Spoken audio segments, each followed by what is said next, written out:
अरे भगवान, दुल्हन की डोली लाने में न चाहते हुए भी देरी हो गई। देख रही हो भावना, 8 बजने ही वाले हैं। मैं बोल रहा था ना कि जल्दी से विदाई से निपट लेना, लेकिन तुमने मेरी बात को सीरियस नहीं लिया। अजी मैं तो खुद चाहती थी कि सारे काम बस जल्दी से ही हो जाए, लेकिन बहू ने रोने धोने में इतना वक्त लगा दिया कि कुछ भी जल्दी से नहीं हो पाया। अब आप ज्यादा चिंता मत कीजिए, मैं पहले ही इंतजाम से चली हूँ। मेरे पास बड़ी चादर है, हम सभी बहू को चादर में लपेट कर ले चलेंगे। भावुक और भावना ऐसे ही बारात लौटाते हुए लाते हुए बातें बना रहे थे। वहीं डोली में बैठी हुई दुल्हन को कुछ समझ नहीं आ रहा था। ये सभी 8 बजने को लेकर इतना परेशान क्यों हैं और मुझे चादर में क्यों लपेटने की बात हो रही है? राधा भी ऐसे सोच ही रही थी कि तभी चलते चलते उसकी डोली रुक गई और हम अपने गांव तक पहुंच गए हैं और वो रास्ता भी आ गया है।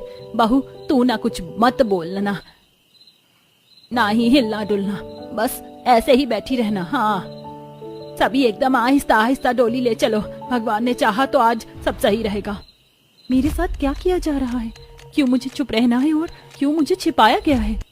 राधा डोली में बैठे हुए परेशान थी, तो वहीं सभी लोग आहिस्ता आहिस्ता डोली को आगे पीछे से घेरकर आगे बढ़ रहे थे। चलते चलते वो सभी अपने गांव के रास्ते पर पहुंचे, जहां गांव की शुरुआत में ही एक बहुत बड़ा 4 मंजिला घर खड़ा हुआ था। पूरा घर वीरान था। आसपास सूखी पत्तियां, मकड़ी के जाले और उल्टे लटके हुए चमगादड़ उसे और खौफनाक बना रहे थे। अभी वो लोग उस घर के पास से गुजर ही रहे थे कि तभी वो उसके दरवाजे के सामने पहुंचे और तेजी से 4 मंजिला घर के दरवाजे खुल गए। अरे नहीं, लगता है कि कोई अनहोनी होने वाली है। जल्दी करो, भागो यहाँ से। भावना ने दरवाजों को खुलता हुआ देख लिया था। उसने सभी को भागने को भी बोला, लेकिन तब तक काफी देर हो चुकी थी। सभी ने भागकर रास्ता तो पार कर दिया, लेकिन जैसे ही डोली से चादर हटाई गई तो डोली खाली थी।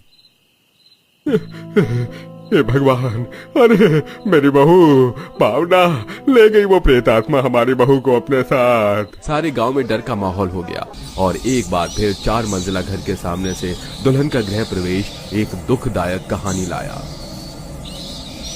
ये कहानी है सोलंकी गांव की, जहां पर गांव की शुरुआत में एक बहुत बड़ा 4 मंजिला वीरान घर था। वो घर बस वीरान नहीं बल्कि खतरनाक भी था।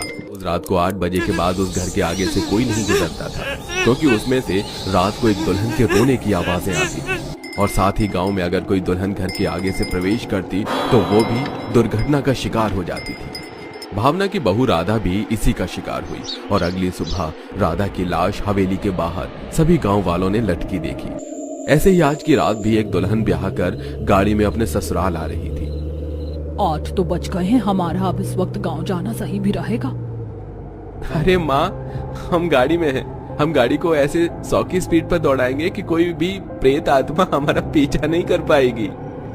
वो बात तो तेरी सही है जतिन, लेकिन फिर भी मेरा दिल घबरा रहा है और मुझे तो उस 4 मंजिला घर से किसी के रोने की आवाज भी आ रही है। अरे माँ, वो आपका वहम है। अच्छा रानी माँ और बाबा तीनों अब जरा जमकर बैठ जाओ, मैं बहुत तेज गाड़ी को निकालने वाला हूँ। जतिन ने ऐसे बोलकर 4 मंजिला घर के सामने से बिजली की रफ्तार से गाड़ी निकाली, लेकिन जैसे ही वो लोग उसके आगे से गुजरे तो गाड़ी से जतिन की दुल्हन भी गायब थी। क्यों रानी और माँ, क्या बोलती हो मेरी ड्राइविंग के बारे में? अरे बेटा, रानी गायब हो गई। क्या? छोड़ दो, कौन हो तुम? जाने दो मुझे, आज ही तो मेरी शादी हुई है। बहुत अरमान है मेरे दिल में, जाने दो मुझे। अरमान तो मेरे भी थे दिल में। शादी करके तो मैं भी आई थी, लेकिन इस बुज़दिल दुनिया ने मुझे जीने नहीं दिया। तो मैं क्यों किसी पर रहम खाऊं? बोल, तू मरेगी। माया ने ऐसे बोलकर रानी के बाल पकड़ लिए और अपने वीरान 4 मंजिला घर की सीढ़ियों पर वो उसे लेकर चढ़ने लगी। रानी को बहुत दर्द हो रहा था, लेकिन माया ने उस पर जरा भी रहम नहीं किया। वो उसे इसी तरह अपने घर की छत पर लाई और उसकी मुंडी घुमाकर उसने रानी को अपनी हवेली की 4थी मंजिल पर टांग दिया। अगली सुबह इस दर्दनाक मौत का नजारा सारे गांव ने देखा, जिससे सभी की रूह कांप गई। मेरी बहू को कितनी बेरहमी से मार डाला उस चुड़ैल ने। सारे गांव में दहशत थी। ऐसे ही कुछ दिनों के बाद गांव में एक बारात और बहू को लेकर आई। इस बार भी बहू डोली में थी। जैसे वो लोग 4 मंजिला घर के आगे पहुंचे तो चुड़ैल ने अपने घर के दरवाजे खोल दिए और इस बार माया खुद बाहर आई। चुड़ैल भागो, चुड़ैल, ये तो सच में चुड़ैल है। अरे अरे भागो रे भैया, अगर जान प्यारी है तो। चुड़ैल छोड़ दे, जाने दे हमें। मना किया था ना मैंने कि 4 मंजिला घर के सामने से दुल्हन का प्रवेश करना मना है, तब भी तुम लोग मेरा खून खौलाने को क्यों हर थोड़े दिनों में एक लड़की को दुल्हन बना कर ले आते हो। बहुत शौक है ना तुम्हें अपनी बहन बेटियों की शादी करवाने का तुम लोगों को। चलो तुम्हारा ये शौक आज भी मैं खत्म कर देती हूँ। माया ने ऐसे बोलकर मानसी की गर्दन पकड़ ली। घुमा दूं क्या इसको? नहीं नहीं नहीं चुड़ैल, मैं तेरे आगे दया की भीख मांगती हूँ, छोड़ दे मेरी बहू को। बुढ़िया, ये तो तुझे बहू लाने से पहले सोचना था, अब देख तू इसकी मौत का तमाशा। माया ने भरी बारात के सामने मानसी की मुंडी घुमा दी। सब ये देखकर दहशत में आ गए और मानसी को चुड़ैल ने 4थी मंजिल पर टांग दिया। ये मंजर देखने के बाद कोई उस जगह नहीं रुका और सभी अपनी जान बचाकर भाग गए। लेकिन अब गांव में लगातार दुल्हन के आने से पहले ही मर जाने की हद पार हो चुकी थी। अगली सुबह सभी गांव के लोग मिलकर मुखिया के पास गए और उन्होंने मुखिया से इसकी शिकायत की। मुखिया जी, और आखिर कब तक हमारे बेटे ऐसे ही कुंवारे रहेंगे? हम तो बहू लाते ही उसको खो बैठते हैं। अब हमारी आखिरी उम्मीद बस आप हो। हम लोग अमीर नहीं है तो गांव नहीं छोड़ सकते, लेकिन इस सब का कुछ उपाय तो निकाल सकते हैं। आजकल हादसे बहुत बढ़ गए हैं। अब पानी सच में ही सिर से ऊपर जा चुका है। ठीक है, आप सभी फिक्र मत करो, मैं तांत्रिक बाबा के पास जाऊंगा और मुझे यकीन है कि इस सब का पता उन्हें जरूर होगा। रमेश ने सभी गांव वालों को शांत किया और उसी दिन की दोपहर कुछ गांव के आदमियों के साथ मिलकर रमेश तांत्रिक के पास चला गया, जहां बाबा को उसने सब कुछ बताया। और मैं तेरी सारी बात सुन चुका हूँ, लेकिन एक बात कहूँ, इस सब का मुझे पहले से ही पता था, लेकिन तू ये नहीं जानना चाहता कि वो चुड़ैल ऐसा क्यों कर रही है।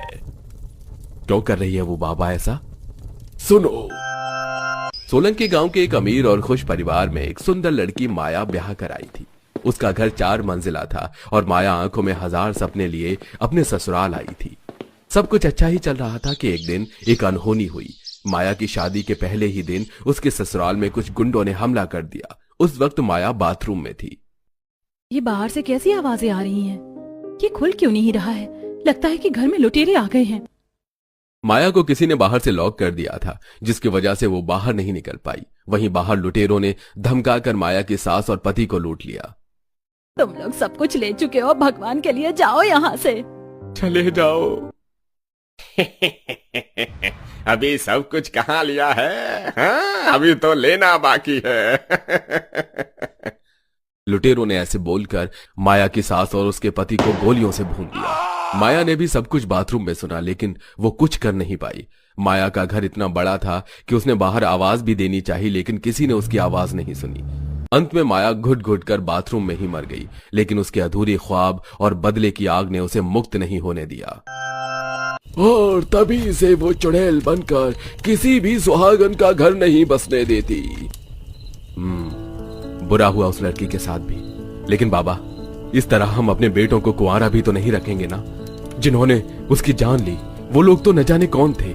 इसकी सजा मासूमों को क्यों मिले? बाबा, आपके पास कोई तो उपाय होगा जो हमें उस चुड़ैल से मुक्ति मिल पाए।